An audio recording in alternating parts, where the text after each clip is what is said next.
The earth shook with a violent force in the central Philippines today, a devastating 6.9 magnitude earthquake that claimed dozens of lives within moments.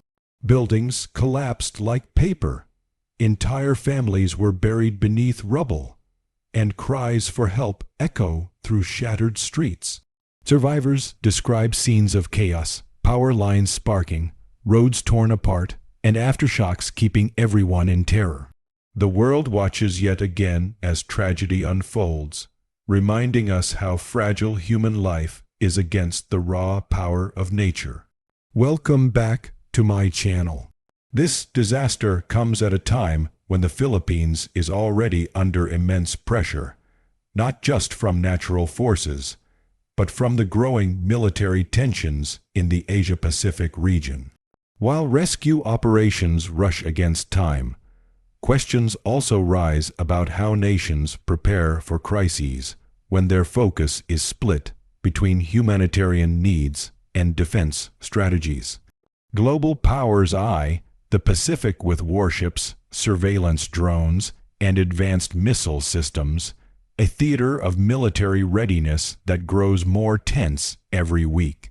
And now, amid the grief of this earthquake, vulnerabilities are exposed.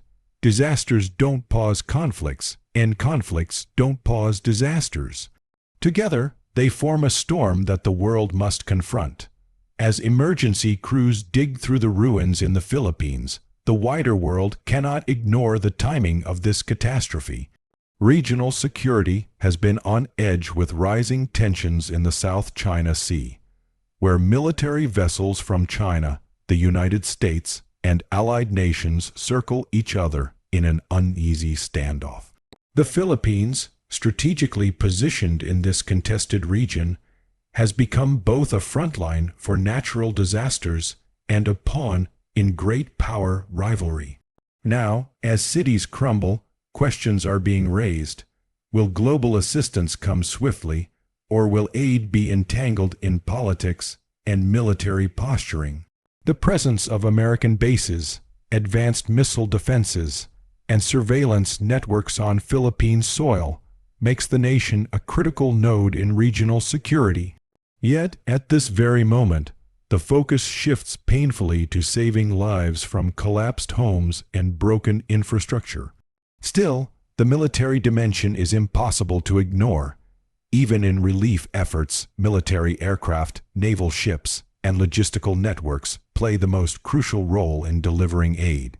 It highlights how technology designed for war often becomes the backbone of survival during peacetime catastrophes.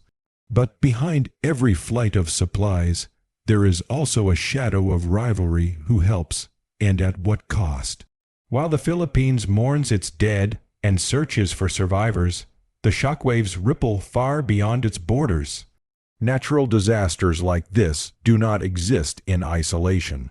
They test alliances, expose weaknesses, and reshape global narratives.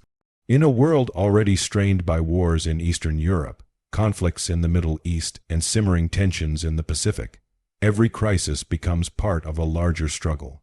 Aid convoys and military transport planes may arrive, but behind the humanitarian banners, nations measure influence, project power, and calculate long-term advantage.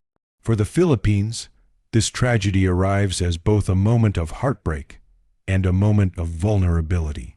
Disasters strip nations bare, revealing how prepared or unprepared they truly are.